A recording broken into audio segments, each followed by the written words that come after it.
tape. Let's dive into the tape. Mike Rupp with a Yager-like salute. Roll the tape. Rupp with a shot. He's gone. 2 goals for Mike Rupp. Look at him go. Tape to tape. Let's diggity dive right into the tape.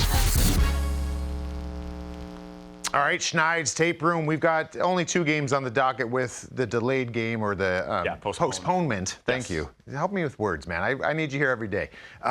So we've got the 2 games. The big one for me on this schedule tonight, it's going to be Detroit Red Wings have kind of gotten their season back on track, right? They're right in the thick of it again, where I thought maybe they're going to be falling out. But they've got a tough matchup against the Florida Panthers. And I'm going to point something out. The Florida Panthers, we know the run that they've been on as of late. Yeah. They've got 9 straight games with at least a playoff goal, right? Or sorry, power play goal. Word spotter.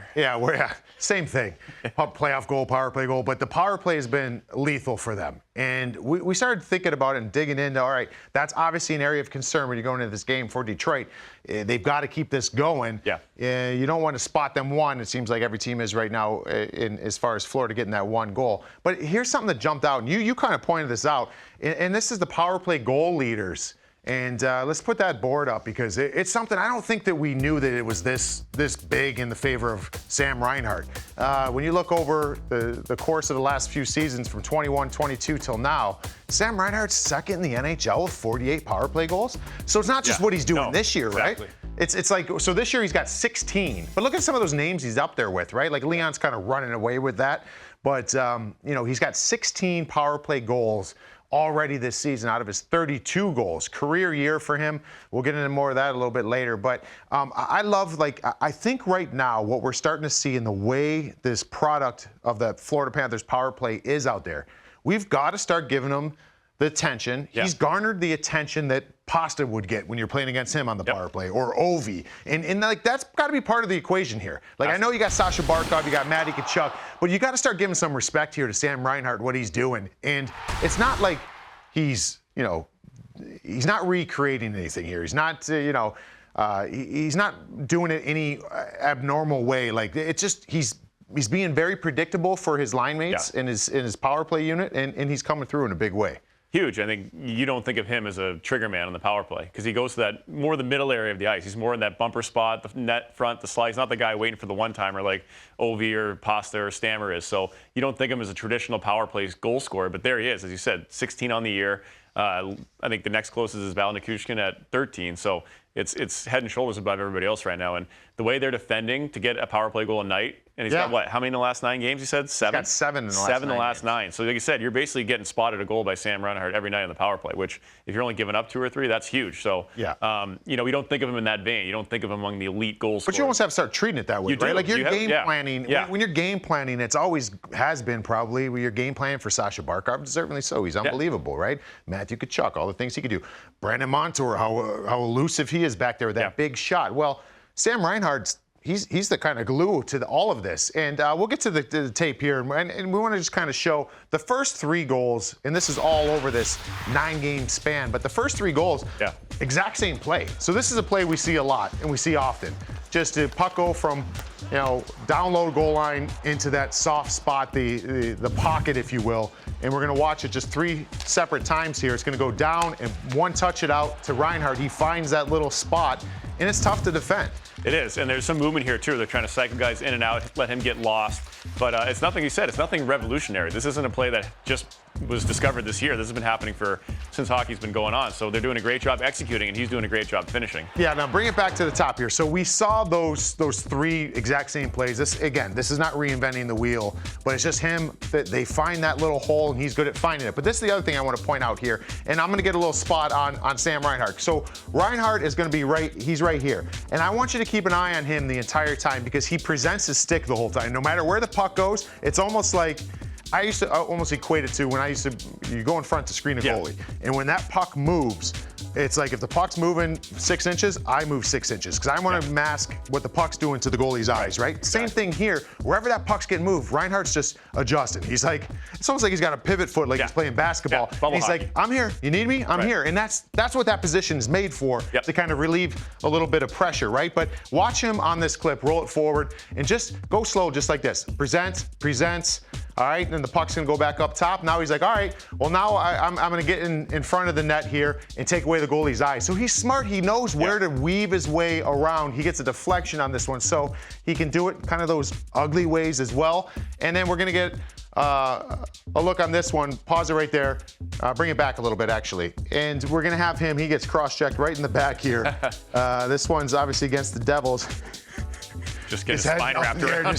Sometimes you got to take a cross-check in the numbers. Head up. He gets knocked down. But what I love about it with him is that he this is his area where he navigates. And we know that one play. But he's, again, always presenting his stick. He's moving it out. He's fading, going in front of a screen at different times. But let's not forget all the talent they actually have on this power play. Because this is Matty Tkachuk, and we'll roll it forward. These are the types of things they know where he's going to be. He's going to be on that weak side. Tkachuk could just throw it, no looker, and it goes back door. Yeah, and I think part of that too is Matthew Tkachuk's become less of a trigger man this year. He's become more of not a decoy, but he's become a passer. And I think he's looking for Reinhart all the time because they've developed really good chemistry down low in front of the net there. And everyone sucks into Tkachuk, and he makes an amazing play. But like you said, Reinhart's always ready. He said he's fronting the puck wherever it goes. He's always got a stick just off the ice waiting for that one-timer because you know it's going to come at any second. So I think the chemistry that these two have developed down low has made this a lethal combination. Yeah, so, and again, I know a lot of times we're always looking when we're seeing power play goals, and to go back to some of those names, you had the OV office, you've got Pasta, who we did that yesterday, that tape on Pasta and Leon Draisaitl, where they are, and they kind of get lost in those soft areas.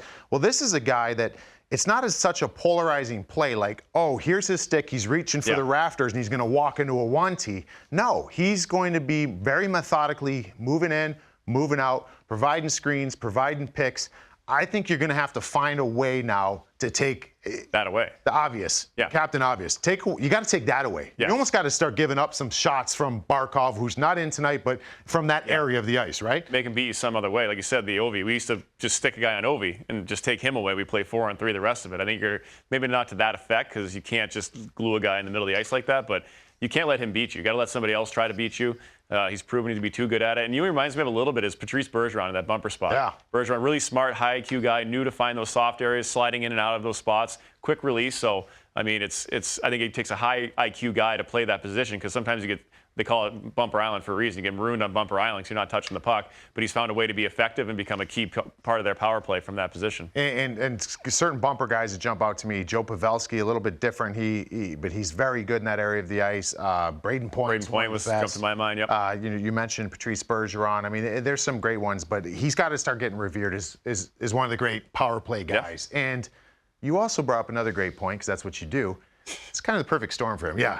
He's got a little bit of payday coming his way, right? A little bit of cheese coming from him, Like pending UFA. Yep. Good time. What a time right now. Yep. How many games played now, Florida Panthers? So he's got 32 goals. What are they, 41 games in or something like that? 42 games in, yeah. Are you kidding me right now? What does this look like? Where do you think this goes for him? I mean, I think the Willie Nylander contract's a good template. He got 11.5. I think they're 8 and 9 in the league in points right now. I think they're right next to each other for points. Reinhart's got the goals. He's second in the league in goals. We're talking about Matthews, his torrid pace. He's only 2 goals behind Austin Matthews for the league lead.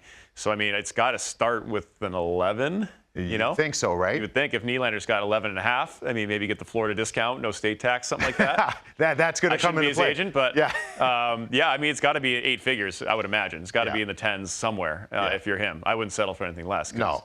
Goal scoring is a skill. You need to have guys who can put the puck in the net, and they pay for goals. So yeah, and that's a team too that where they've gotten this year, and that power play has been a big piece that we've said over this last stretch of their hot play. But this is a team when they generate offense. We did another tape room weeks back where they dump the puck in via rim all the time. Yeah. Like they're a junkyard dog. Yeah. Dump it in. Let's go get that puck back. So those intangibles, and he's one of those guys that does it, right? Like these are power play goals. You could say some people might discount those and what they mean for goals. They're still goals. They get counted the same way. That right now. But he also does a lot of other things out there with getting the puck back. So what a season so far. Detroit, you're going to have your hands full in this game. No Sasha Barkov in the game, so even more of a reason. You don't have to worry about Barkey.